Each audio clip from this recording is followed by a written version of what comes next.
Nah, jadi Pak Kus, ya kan untuk ternak ikan, ayam dan kambing, yang saya bicara dulu masalah peternakan dulu ya. Perikanan dulu. Jadi perikanan itu ya kita bicara adalah untuk kolam dan untuk pakan.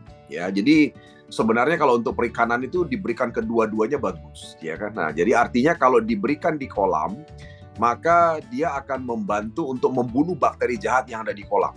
Ya, membunuh bakteri jahat yang ada di kolam. Ya, karena kita tahu bersama Pornas ini kan ada kandungan mikroba baik ya atau bakteri baiknya Pak Kus. Ya kan, sehingga kalau Bapak tebar itu di kolam, ya di mana Bapak bisa pakai soil ya. Soil itu bisa juga untuk kolam walaupun judulnya soil kan ya, tapi dia ditebar di kolam juga bisa ya. Kurang lebih kalau 1 kilogram soil itu kan dicampur dulu dengan 100 liter air ya. Nah, baru ditebar untuk sekitar, kalau satu kantong itu ya kurang lebih sekitar untuk 250 meter persegi kolam lah ya kan, untuk 1 kilogram ya. Nah, tentu saja kalau di kolam itu diberikan, maka yang pertama terjadi adalah mikrobanya akan menghancurkan atau membunuh bakteri jahat yang ada di kolam ya, penyakit dan sebagainya dihancurkan. Ya, tujuannya apa ya? Karena ikan atau udang itu biasanya mati karena ada bakteri jahat yang ada di air kolam kan. Kemudian yang kedua adalah karena ada zat pengurai residu kimia dalam Pornas, maka ketika ditebar di kolam, dia akan membantu ya untuk mengurai residu kimia, sisa-sisa pakan dan sisa-sisa kotoran ikan atau udang. Ya, jadi ikan atau udang itu kan ada, mohon maaf ya, kalau kita sebut itu kotorannya. Nah, kotorannya itu mengandung zat kimia, termasuk juga dan juga bakteri jahat, termasuk juga sisa-sisa pakan. Itu kalau mengendap di kolam itu tidak bagus, karena bagaimanapun pakan itu juga ada kandungan kimianya. Nah, itu harus diurai ya, diurai dengan zat pengurai residu kimia.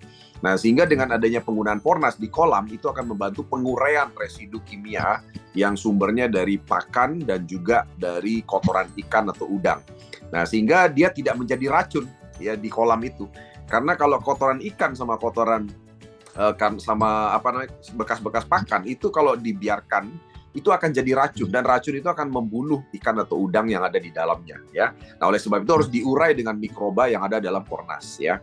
Nah, selain itu unsur hara yang ada di dalam Pornas ya, itu kalau ditebar di kolam, unsur hara itu ada di pupuknya ya. Kalau soil kan tidak ada unsur hara. Yang ada unsur hara itu yang pupuk, yang cair sama serbuk.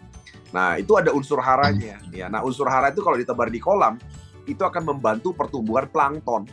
Ya, jadi plankton itu akan banyak. Nah, plankton itu adalah sumber makanan yang bagus untuk ikan atau udang. Ya, nah itu untuk penerapan di kolam ya, Pak Kus ya. Nah, bisa saja juga ditambahkan agar lebih maksimal hasilnya. Pak Kus bisa tambahkan disemprot di pakan, Pak. Ya, jadi misalnya yang cair nih contoh ya, yang cair itu silahkan misalnya yang 1 saset dicampur dulu dengan 1 liter air misalnya. Nah, setelah itu disemprotkan aja di pakannya secukupnya, ya kan. Nah, itu bisa diberikan setiap minggu sekali atau sesering mungkin juga tidak ada masalah ya. Jadi itu yang bisa digunakan untuk yang namanya perikanan. Ya, nah untuk peternakan baik itu ayam, kambing dan sebagainya itu silakan dicampurkan di air minumnya, Pak. Ya, jadi air minumnya itu bisa dicampurkan pakai yang cair aja boleh ya. Jadi 1 saset dicampur 20 liter. Nah, kemudian langsung diberikan sebagai air minum. Ya, diberikan sebagai air minum kepada ternak. Ya, boleh seminggu 2-3 kali boleh. Ya, bahkan kemarin ada satu testimoni daerah Lumajang. Itu beliau punya 11.000 ayam, ya kan? 11.000 ayam itu kalau dikasih pakan itu setiap hari itu menghabiskan biaya 15 juta rupiah setiap hari pemberian pakan. Nah, ketika diberikan Pornas ya hampir seminggu beberapa kali ya, itu ternyata dia ayamnya lebih cepat panen. Jadi itu ayam potong ya, jadi lebih cepat panen ayamnya. 2 hari lebih cepat dibandingkan biasanya. Nah, karena dia panennya 2 hari lebih cepat karena pakai Pornas, akhirnya dia untung kan. Jadi 2 hari lebih cepat berarti dia tidak keluar uang 30 juta ketika panennya jadi lebih cepat ya. Nah, itu jadi keuntungan petani itu di situ, peternak itu di situ jadinya keuntungannya ya. Nah, jadi silakan diberikan di perikanan atau kolam ya, atau di pakannya atau langsung di air minum ternak dengan cara seperti yang tadi ya. Gitu ya, Pak Kus ya. Kemudian Pak Sutisna, apa bisa diaplikasikan antara insektisida dan Pornas? Bisa ya, seperti yang tadi saya sudah bilang ya.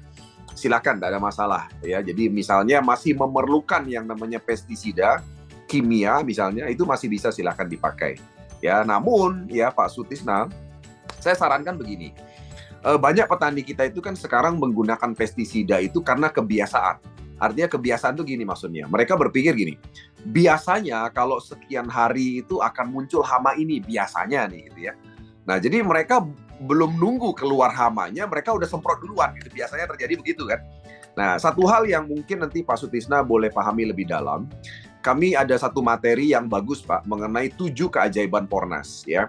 Di mana salah satu keajaiban di materi 7 keajaiban Pornas adalah ternyata ini beberapa penelitian menunjukkan bahwa beberapa jenis hama, virus, bakteri, jamur itu ternyata tidak suka hidup di tanah yang pH-nya basah. Ya kan? Nah, kita tahu bersama hari ini tanah kita itu yang tanah pertanian ya, itu ternyata kan sudah asam semua nih karena diberikan pupuk pestisida kimia. Nah, ternyata kondisi tanah yang pH-nya asam itu sangat disukai Pak oleh beberapa jenis hama, virus, bakteri, jamur tuh suka hidup di tanah yang pH-nya asam. Ya, nah dengan pemberian Pornas, terutama Pornas Soil ya, kalau Bapak pakai Pornas Soil itu kan secara praktis dan efektif bisa memperbaiki pH, bisa meningkatkan pH menjadi di atas 6,5.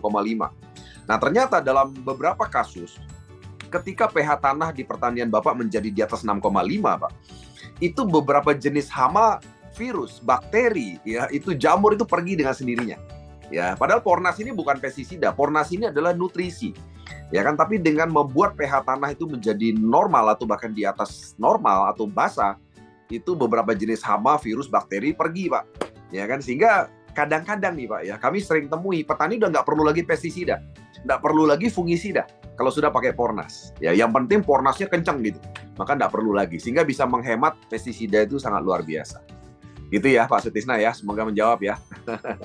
Oke, sukses Pak Sutisna ya. Oke, kemudian Pak Sukani ya, saya menanam padi sudah pakai soil dan Pornas kuning, tapi jamur ulat masih tetap ada. Ya, apakah ada cara untuk mengendalikan dengan cara Pornas sehingga pertumbuhan tidak terganggu, maksudnya dengan tumbuh lambat ya? Oke. Nah jadi ini ya, kalau memang masih keluar seperti itu jamur ulat ya Pak ya, ada beberapa hal yang mungkin kita perlu teliti lebih dalam ya Pak Sukani ya. Yang pertama adalah mungkin saja Bapak menggunakan pH tanahnya, pH-nya mungkin sudah bagus 6 gitu ya, tapi bisa saja satu hal ya yang terjadi adalah memang ternyata jamur ulat itu memang sudah ada sebelumnya ya, sehingga kondisi tanah itu belum berhasil membuat dia pergi. Nah, saya sering sampaikan juga pada satu materi mengenai pestisida organik bahwa ternyata yang namanya hama dan penyakit itu kadang-kadang bermutasi, Pak Sugani. Bermutasi itu maksudnya menjadi lebih kuat dibandingkan sebelumnya. Satu contoh begini, Pak. Kalau Bapak tahu nyamuk ya, Bapak kita kan di rumah kita tuh ada nyamuk ya. Nyamuk itu kalau dulu kita semprot pakai Baygon sekali, Pak, itu langsung mati. Nah, yang bahaya adalah kalau kita semprot pakai Baygon yang tidak mati ini yang bahaya. Kenapa? Karena yang tidak mati ini akan bermutasi, Pak. Bermutasi itu artinya dia akan jadi lebih kuat dibandingkan sebelumnya. Sehingga makanya itu yang menyebabkan akhirnya petani itu dosis pestisida itu makin kencang gitu loh. Ya kan? Nah, jadi yang saya maksudkan adalah begini. Kita nggak tahu di lahan Bapak ini yang namanya penyakit itu, baik itu berupa jamur ya kan atau yang lainnya, itu dia punya level kekuatan di level mana gitu loh Pak, ya kan? Artinya mungkin saja dengan pH tanah yang sudah 6 gitu ya, dia masih kuat ya karena udah bermutasi misalnya, ya kan? Nah, sehingga mungkin dalam kondisi seperti itu memang Bapak perlu tetap pakai yang namanya pestisida Pak untuk mengusirnya. Ya, kalau jamur otomatis pasti fungisida kan untuk mengusirnya ya. Nah, jadi itu ada pengalaman juga dari Pak Safik Pasuruan. Jadi tetap dimasukkan yang namanya insektisida ya, pestisida setengah dosis saja sebelum terserang hama, itu pengalamannya beliau ya. Nah, namun ternyata ya Pak Sukani, ternyata dengan cara organik itu tidak melulu dengan pestisida Pak. Kami kebetulan punya beberapa cara organik Pak yang Bapak bisa gunakan. Nanti Bapak bisa dengarkan videonya. Satu contoh Pak, ternyata pakai rebusan bawang putih Pak, itu ampuh Pak untuk mengusir beberapa jenis hama penyakit gitu ya. Bahkan beberapa jenis jamur juga pergi dengan rebusan bawang putih Pak. Ya kan, kemudian ada juga beberapa cara lain yang organik juga bisa. Jadi nggak perlu dengan pestisida kimia atau yang Bapak beli secara kimia karena itu mengganggu juga kan. Nah, jadi ada cara-cara organik yang mungkin nanti Pak Sukani bisa terapkan. Ya, jadi itu Pak. Jadi artinya kalau memang ada tetap harus terapkan pestisida. Nanti Bapak bisa pakai pestisida organik, atau kalau misalnya belum ketemu ya pakai kimia, nggak apa-apa. diterapkan dulu untuk mengusir dulu, Pak. Yang penting terusir dulu, karena kita nggak tahu kan level hamanya sudah sekuat apa di situ, ya. Nah, tapi kalau misalnya dari awal ya, Bapak sudah menggunakan Pornas ya dalam waktu 2-3 kali masa tanam. Dalam pengalaman kami, Pak, yang sudah 2-3 kali masa tanam menggunakan Pornas secara terus-menerus, itu biasanya udah nggak ada lagi, Pak. Yang namanya bakteri, jamur itu udah pergi, Pak. Ya di masa tanam ketiga itu biasanya udah pergi. Kalau memang betul-betul dengan soil ya, artinya pH tanah dijaga di atas 6,5. Ya itu pengalaman kami, Pak Sukani ya. Oke, baik. Silakan teman-teman sekalian ya. Jadi ya betul itu Pak Safik ada pengalaman pestisida nabati. Jadi ada kok ya Pak Sukani ya. Jadi jangan fokus pada yang kimia, karena yang nabati atau hayati itu banyak ternyata sekarang yang namanya pestisida atau insektisida ya. Oke, silakan Pak Yusuf, ada pertanyaan? Selamat malam Pak Jun. Ya, malam Pak Yusuf, silakan. Ya, selamat malam juga kepada yang lain, Pak Joko sama Pak Sutisna Suko, itu rekan saya Pak dari. Oh iya. Siap Pak. Silakan Jadi, Pak Yusuf. Pak, untuk ini pertanyaan untuk masalah soya Pak, pemakaian soya ya.